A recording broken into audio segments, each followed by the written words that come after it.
US amasung Iran hairiba country anisigi marakta ceasefire lauthokraba matungda aduki matik yamna tamthiba mong amakhakta yamna tamthiba ceasefire gi oiba lanfam khara uba fangkhre. USA gi maikeirigi Iran gi maru oiba infrastructure kaya ama military installation kaya maru oina Strait of Hormuz asiga manak nakna leiba southern thangba sarukta leiriba Iranian military base amasung surveillance system sing asibu lepa leitana target tawduna airstrike thabagi oiba report sing leiri chamana Iran gi maikeirigi su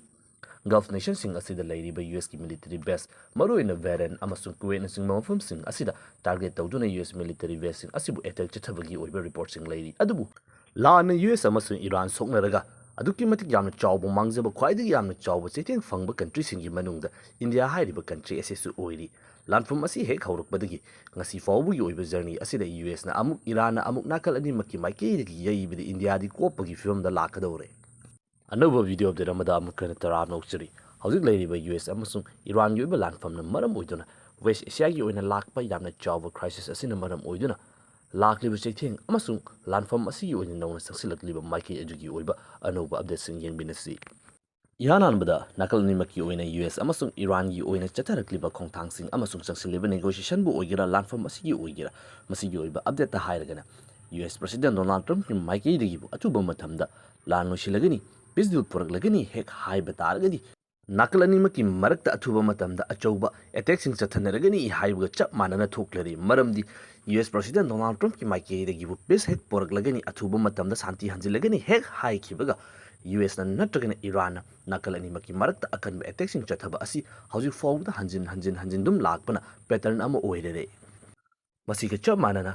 haukiba June ki second week asi loshilakbagi oiba matamda Trump ki maiki social media amasung media personal sinki mamangda athuba matamda peace laklagani negotiation yam mai pangna changsille haiba wafam asi hek phongdokhibaga USA gi maiki digi Iran gi mafum kiyama maruina southern thangba sarukta leiba military gi oiba mafum kiyama attack chathaki hauji nongno lakliba military confrontation asigi khwaidigi yamna chawba hawrafam haiba taragidi haukiba June ki oiba numit asida US land mission yawba US ki military gi oiba Apache helicopter ama patrolling the Makta Chatkiba Matanga, Kapta Kibagi, Taudo Amalak Badagini. Highly helicopter Adujun at Cuban Numit Adu the Mankiba Matamda, Matokorum Toduna Manglibano, Hibiki, Yamna Kana Tizili, Chapchana Karino Kangdana Lakibani Adu, US Kimakedi investigation Chataraba Matunda, side drone Gumba, Amana drone Kimakedi Iranaj, Chatakiba attack Madam Odun Highly Apache helicopter Adu, Kai Kibani, Hibiki, Wafum Asi, Lautor Club Matunda, USA Kimakedi. Iran gi oina leidiba radar system sing air defense system sing asibu target tawribani haidun air strike chathrakibani masigi pakum oina amuk Iran gi maikei digi Bahrain amasung Kuwait ta leidiba US gi military base sing asibu target tawduna air strike chathrakiba drone amasung missile gi oiba akanba attack sing chathrakiba gi oiba khongthang sing asini hauzik leiriba fibam asida ngasi maksu negotiation gi oiba process asi chathakiba aduki matik yamna kuidaba ceasefire asi kuina lautoktuna thamba tarakasu Strait of Hormuz gi oina leiriba issue asina maram oiduna peace ki oiba negotiation asi makha changshin bangamdre aduga Strait of Hormuz ki oiba issue asi yamna chawthorakle haibagi oiba wafum asi make senga tari USA gi maikeri hauji chathariba naval blockade asida Iran gi oiba jahasna singwa sing asi amata thokhandaba Iranian oil sing yawba crude oil sing yawba potsai sing asi US gi maikeri gi lepleiten attack chathabagi oiba thodok sing hengalagli chamanana USA gi maikeri gi su Strait of Hormuz asi open tongnabagi damakteni haiduna lepleiten makoi gi oina leiriba military sing asina changshinba Kudam moina Apache helicopter kaptakiba adushu Strait of Hormuz ki oina leiriba mafamsing asida patrolling chatlibani haiduna chatlibani Iran gi maiki digi makoina yaroi hairiba mafam aduda henjilakle haiduna kaptharibani mayek sengna Strait of Hormuz ki oiba landfam asi yamna chawna thorakle Housing negotiations chathariba asida Iranian foreign minister Abbas Arashi ki maiki digi phongdokpugi matungin housing si MOU gi oiba yanaba aduda ihan hana se peace deal asi maduda hana nakal ani maki maiki digi sign tawgadabani madugi makha tarakpa process asida Strait of Hormuz ki oina leiriba problem asi resolve tawgadabani aduga makha tarakpa nuclear gi oigira natragna lemhoriba khudingma asi resolve tawgadabani haibagi oiba wafam asida hauzik phongdoktuna lairi adubu USA gi oinadi nuclear program amasung Strait of Hormuz ki oiba issue asi yaudana deals ama sign tawba pamdabagi oiba wafam aduda hauzik chapchana lepli hauzik US amasung Iran gi marakta Strait of Hormuz asibu ceasefire marakta peace negotiation marakta munarakpagi oiba khongthang asina maram oiduna yamna chawna Iran asi saithorakpagi fibam aduni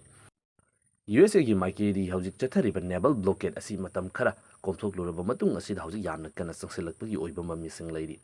USAꯒꯤ ꯃꯥꯏꯀꯩꯗꯒꯤ Iranian oil, Iranian crude oil ꯅꯠꯇ꯭ꯔꯒꯅ LNGꯅꯆꯤꯡꯕ ꯔꯤꯁꯣꯔꯁꯁꯤꯡ ꯑꯁꯤ ꯄꯨꯕ ꯖꯍꯥꯖꯁꯤꯡ ꯆꯠꯍꯜꯂꯣꯏ ꯍꯥꯏꯗꯨꯅ ꯍꯧꯖꯤꯛ ꯊꯤꯡꯗꯨꯅ ꯂꯩꯔꯤꯕ ꯑꯁꯤꯗ USAꯒꯤ ꯃꯥꯏꯀꯩꯗꯒꯤ ꯖꯍꯥꯖꯁꯤꯡ ꯀꯥꯞꯊꯕꯒꯤ ꯑꯣꯏꯕ ꯊꯧꯗꯣꯛꯁꯤꯡ ꯑꯁꯤ ꯌꯥꯝꯅ ꯀꯟꯈꯠꯂꯛꯂꯤ꯫ USAꯒꯤ ꯃꯥꯏꯀꯩꯗꯒꯤ ꯅꯦꯚꯦꯜ ꯕ꯭ꯂꯣꯀꯦꯠ ꯑꯁꯤ ꯌꯥꯝꯅ ꯀꯟꯁꯤꯟꯗꯨꯅ ꯍꯧꯈꯤꯕ ꯅꯨꯃꯤꯠ ꯈꯔꯅꯤ ꯑꯁꯤꯗ US ꯃꯤꯁꯥꯏꯜꯁꯤꯡ ꯁꯤꯖꯤꯟꯅꯗꯨꯅ ꯂꯦꯞꯄ ꯂꯩꯇꯅ ꯖꯍꯥꯖ ꯀꯌꯥ ꯑꯃ ꯑꯦꯇꯦꯛ ꯆꯠꯊꯈꯤꯕꯒꯤ ꯑꯣꯏꯕ ꯊꯧꯗꯣꯛꯁꯤꯡ ꯂꯩꯈ꯭ꯔꯦ꯫ ꯍꯧꯈꯤꯕ June 8ꯒꯤ ꯑꯣꯏꯕ ꯅꯨꯃꯤꯠ ꯑꯁꯤꯗ MT Merriweather ꯍꯥꯏꯔꯤꯕ ꯖꯍꯥꯖ ꯑꯗꯨꯒ June 10ꯒꯤ ꯑꯣꯏꯕ ꯅꯨꯃꯤꯠ ꯑꯁꯤꯅ MT Stabilo ꯑꯗꯨꯒ June 11ꯒꯤ ꯑꯣꯏꯕ ꯅꯨꯃꯤꯠ ꯑꯁꯤꯅ MT Zalvir ꯍꯥꯏꯔꯤꯕ ꯖꯍꯥꯖ ꯑꯁꯤꯗ USAꯒꯤ ꯑꯣꯏꯅ ꯂꯩꯔꯤꯕ ꯍꯦꯜꯐꯥꯌꯔ ꯃꯤꯁꯥꯏꯜ ꯑꯁꯤ ꯁꯤꯖꯤꯟꯅꯗꯨꯅ ꯁ꯭ꯇ꯭ꯔꯥꯏꯛ ꯆꯠꯊꯈꯤꯕꯒꯤ ꯑꯣꯏꯕ ꯊꯧꯗꯣꯛꯁꯤꯡ ꯂꯩꯈ꯭ꯔꯦ꯫ ꯖꯍꯥꯖ ꯑꯍꯨꯝ ꯑꯁꯤꯒꯤ ꯃꯅꯨꯡꯗ MT Stabilo ꯍꯥꯏꯔꯤꯕ ꯖꯍꯥꯖ ꯑꯁꯤꯗ USꯒꯤ ꯃꯥꯏꯀꯩꯗꯒꯤ ꯆꯠꯊꯔꯛꯈꯤꯕ ꯃꯤꯁꯥꯏꯜ ꯑꯦꯇꯦꯛ ꯑꯗꯨꯅ ꯃꯔꯝ ꯑꯣꯏꯗꯨꯅ ꯏꯟꯗꯤꯌꯟ ꯁꯤꯇꯤꯖꯦꯟ 3 ꯂꯩꯈꯤꯗ꯭ꯔꯦ ꯑꯗꯨꯒ ꯃꯃꯥꯡꯗ ꯆꯠꯊꯈꯤꯕ ꯖꯍꯥꯖꯁꯤꯡ ꯑꯗꯨꯗꯁꯨ ꯌꯥꯝꯂꯨꯕ ꯏꯟꯗꯤꯌꯟ ꯀꯌꯥ ꯑꯃ ꯌꯥꯎꯕꯅ USꯒꯤ ꯃꯥꯏꯀꯩꯗꯒꯤ ꯆꯠꯊꯔꯛꯂꯤꯕ ꯑꯦꯇꯦꯛ ꯑꯁꯤꯗ ꯏꯔꯥꯟ ꯈꯛꯇ ꯅꯠꯇꯅ ꯑꯇꯣꯞꯄ ꯀꯟꯇ꯭ꯔꯤꯁꯤꯡ ꯑꯁꯤꯕꯨ ꯌꯥꯝꯅ ꯆꯥꯎꯅ ꯆꯩꯊꯦꯡ ꯄꯤꯕꯒꯤ ꯑꯣꯏꯕ ꯃꯌꯦꯛ ꯁꯦꯡꯕ ꯈꯨꯗꯝ ꯑꯗꯨꯅꯤ꯫ ꯊꯧꯗꯣꯛ ꯑꯁꯤꯒꯤ ꯃꯇꯥꯡꯗ USAꯒꯤ ꯃꯥꯏꯀꯩꯗꯒꯤ ꯐꯣꯡꯗꯣꯛꯂꯤꯕ ꯋꯥꯐꯝ ꯑꯁꯤꯅ ꯍꯥꯏꯔꯤꯕ ꯖꯍꯥꯖ ꯑꯁꯤꯗ USAꯒꯤ ꯃꯥꯏꯀꯩꯗꯒꯤ ꯀꯝꯃ꯭ꯌꯨꯅꯤꯀꯦꯁꯟ ꯇꯧꯅꯕꯒꯤꯗꯃꯛꯇ ꯑꯇꯣꯞꯄ ꯂꯝꯕꯤꯗ ꯊꯩꯗꯣꯛꯇꯨꯅ ꯆꯠꯅꯕꯒꯤꯗꯃꯛꯇ ꯐꯣꯡꯗꯣꯛꯄ ꯃꯇꯝꯗ ꯔꯦꯁꯄꯣꯟꯁ ꯂꯥꯛꯇꯕꯗꯒꯤ ꯑꯦꯇꯦꯛ ꯆꯠꯊꯔꯛꯈꯤꯕꯅꯤ ꯍꯥꯏꯕꯒꯤ ꯑꯣꯏꯕ ꯋꯥꯐꯝ ꯑꯁꯤꯅꯤ꯫ ꯑꯗꯨꯕꯨ ꯍꯥꯏꯔꯤꯕ ꯖꯍꯥꯖ ꯑꯁꯤꯒꯤ ꯑꯣꯏꯅ ꯂꯩꯔꯤꯕ ꯀ꯭ꯔꯨ ꯃꯦꯝꯕꯔꯁꯤꯡꯒꯤ ꯃꯥꯏꯀꯩꯗꯒꯤꯗꯤ ꯀꯝꯃ꯭ꯌꯨꯅꯤꯀꯦꯁꯟ ꯑꯃꯠꯇ ꯂꯥꯛꯇꯦ ꯍꯥꯏꯗꯨꯅ ꯐꯣꯡꯗꯣꯛꯂꯤ꯫ ꯍꯥꯏꯔꯤꯕ ꯖꯍꯥꯖ ꯑꯗꯨꯗ ꯑꯦꯇꯦꯛ ꯆꯠꯊꯔꯕ ꯃꯇꯨꯡꯗ ꯀꯥꯏꯔꯕ ꯃꯇꯨꯡꯗ ꯑꯊꯨꯕ ꯃꯇꯝꯗ ꯔꯦꯁꯀ꯭ꯌꯨ ꯇꯧꯕꯤꯅꯕꯒꯤꯗꯃꯛꯇ ꯐꯣꯡꯗꯣꯛꯄ ꯃꯇꯝꯗ ꯔꯦꯁꯀ꯭ꯌꯨ ꯇꯧꯕꯤꯗꯦ ꯍꯥꯏꯕꯒꯤ ꯑꯣꯏꯕ ꯌꯥꯝꯅ ꯆꯥꯎꯕ ꯑꯦꯂꯤꯒꯦꯁꯟꯁꯤꯡ ꯂꯩꯔꯤ꯫ ꯑꯗꯨꯕꯨ ꯃꯤꯑꯣꯏ ꯑꯌꯥꯝꯕꯗꯤ ꯂꯣꯏꯅꯃꯛ ꯔꯦꯁꯀ꯭ꯌꯨ ꯇꯧꯕ ꯉꯝꯈꯤꯕꯒꯤ ꯑꯣꯏꯕ ꯈꯣꯡꯊꯥꯡꯗꯤ ꯂꯩꯈꯤ꯫ ꯊꯧꯗꯣꯛ ꯑꯁꯤ ꯊꯣꯛꯈ꯭ꯔꯕ ꯃꯇꯨꯡꯗ ꯏꯟꯗꯤꯌꯥ ꯁꯤꯟꯕ ꯊꯨꯡꯅ ꯃꯤꯑꯣꯏ ꯀꯌꯥ ꯑꯃꯒꯤ ꯃꯥꯏꯀꯩꯗꯒꯤ ꯈꯣꯏꯁꯥꯎꯅꯕ ꯏꯃꯣꯁꯟ ꯀꯌꯥ ꯑꯃ ꯂꯥꯛꯄꯗꯒꯤ ꯍꯧꯖꯤꯛ ꯏꯟꯗꯤꯌꯟ ꯒꯚꯔꯟꯃꯦꯟꯠꯀꯤ ꯃꯥꯏꯀꯩꯗꯒꯤ US diplomat deputy chief of mission Jason ꯃꯤꯠꯄꯨ ꯐꯣꯔꯃꯦꯜꯂꯤ ꯁꯨꯃꯟ ꯇꯧꯔꯕ ꯃꯇꯨꯡꯗ ꯐꯣꯔꯃꯦꯜ ꯀꯝꯄ꯭ꯂꯦꯟ ꯑꯃꯈꯛ ꯂꯣꯟꯆ ꯇꯧꯈ꯭ꯔꯦ꯫ ꯑꯗꯨꯕꯨ ꯍꯧꯖꯤꯛ ꯊꯧꯗꯣꯛ ꯑꯁꯤꯒꯤ ꯃꯇꯥꯡꯗ ꯏꯟꯗꯤꯌꯟ ꯃꯤꯑꯣꯏ ꯀꯌꯥ ꯑꯃꯒꯤ ꯃꯥꯏꯀꯩꯗꯒꯤ ꯂꯩꯉꯥꯛꯀꯤ ꯃꯥꯏꯀꯩꯗꯒꯤ ꯂꯧꯈꯠꯂꯛꯂꯤꯕ ꯈꯣꯡꯊꯥꯡꯁꯤꯡ ꯑꯁꯤꯗ ꯄꯦꯟꯅꯗꯕ ꯌꯥꯝꯅ ꯐꯣꯡꯗꯣꯛꯅꯔꯤ꯫ ꯍꯧꯖꯤꯛ ꯏꯟꯗꯤꯌꯥꯒꯤ ꯃꯥꯏꯀꯩꯗꯒꯤ ꯊꯣꯛꯈ꯭ꯔꯤꯕ ꯊꯧꯗꯣꯛ ꯑꯁꯤꯗ ꯑꯀꯟꯕ ꯃꯑꯣꯡ ꯑꯃꯈꯛꯇ USꯇ ꯔꯦꯁꯄꯣꯟꯁ ꯄꯤꯗꯦ ꯍꯥꯏꯕꯒꯤ ꯑꯣꯏꯕ ꯋꯥꯐꯝ ꯑꯁꯤꯅꯤ꯫ ꯏꯟꯗꯤꯌꯟ ꯐꯣꯔꯦꯟ ꯃꯤꯅꯤꯁꯇ꯭ꯔꯤꯒꯤ ꯃꯥꯏꯀꯩꯗꯒꯤ ꯐꯣꯡꯗꯣꯛꯈꯤꯕ ꯁ꯭ꯇꯦꯠꯃꯦꯟꯠꯁꯤꯡ ꯑꯁꯤꯗ ꯍꯧꯖꯤꯛ ꯆꯠꯊꯔꯛꯈꯤꯕ ꯑꯦꯇꯦꯛ ꯑꯗꯨꯗꯤ ꯏꯟꯗꯤꯌꯟꯁꯤꯡ ꯁꯤꯕ ꯁ꯭ꯇ꯭ꯔꯦꯠ ꯑꯣꯐ ꯍꯣꯔꯃꯨꯖ ꯑꯃꯁꯨꯡ ꯃꯁꯤꯒꯨꯝꯂꯕ ꯃꯐꯝꯁꯤꯡ ꯑꯁꯤꯗ ꯃꯤꯆꯝ ꯄ꯭ꯔꯖꯥꯁꯤꯡꯗ ꯁꯤꯞꯄꯤꯡ ꯀꯟꯇꯦꯅꯔꯁꯤꯡ ꯃꯔꯨꯑꯣꯏꯅ ꯍꯥꯏꯔꯤꯕ ꯖꯍꯥꯖ ꯑꯗꯨꯗ Iranian crude oilꯁꯨ ꯄꯨꯗꯕꯅꯤꯅ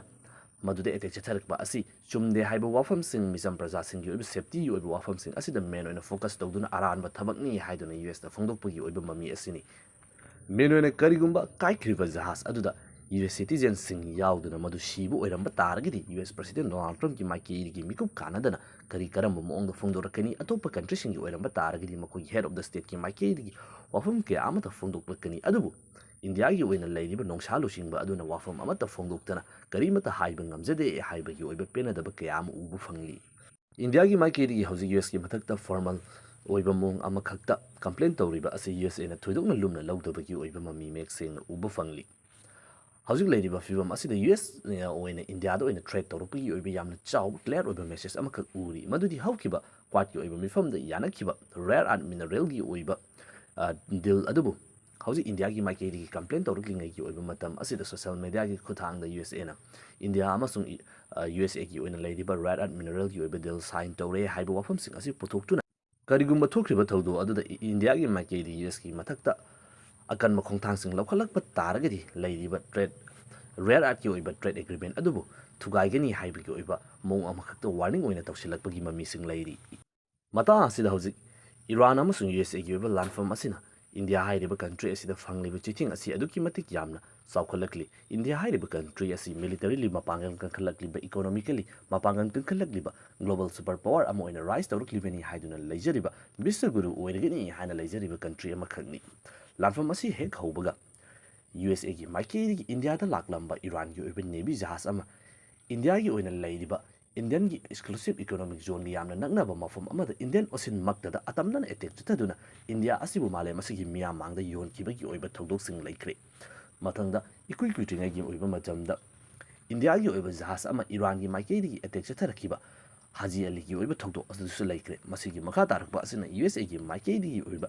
चतरखिबा अटैकसिंगदा इंडियन मियोइ किया अमा सीबा अमसुंग कया अमा हंजिन हंजिन आवाज चैथिंग फंगनखिबगी ओइबा थौदोकसिंग लैख्रे ममांगदसु US ना चथबा अटैकता अमसुंग इरान ना चथबा अटैकता जहाजता अचौबा अमा आतासिंग थोकपना मरम ओइदुना मदुदा यावरंबा इंडियन सेलर्ससिंग अदु ओमान की माइकेइगी ओमान की ओइना लैरिबा नेवी सिंग की माइकेइगी रेस्क्यू तौखिबगी ओइबा थौदोकसिंग अइखोइना ताबा फंगख्रे ꯍꯧꯖꯤꯛ ꯂꯩꯔꯤꯕ ꯂꯥꯟꯐꯝ ꯑꯁꯤꯗ ꯏꯟꯗꯤꯌꯥ ꯍꯥꯏꯔꯤꯕ ꯀꯟꯇ꯭ꯔꯤ ꯑꯁꯤ ꯌꯥꯝꯅ ꯆꯥꯎꯅ ꯆꯩꯊꯦꯡ ꯐꯪꯂꯦ, ꯑꯗꯨꯕꯨ ꯏꯟꯗꯤꯌꯥꯒꯤ ꯃꯥꯏꯀꯩꯗꯒꯤ ꯊꯣꯏꯗꯣꯛꯄ ꯀꯔꯤꯒꯨꯝꯕ ꯑꯦꯛꯁꯟ ꯑꯦꯒ꯭ꯔꯦꯁꯤꯞ ꯑꯣꯏꯕ ꯅꯦꯆꯔ ꯑꯃꯠꯇꯗꯤ ꯎꯕ ꯐꯪꯗ꯭ꯔꯤ ꯍꯥꯏꯕꯁꯤꯅꯤ꯫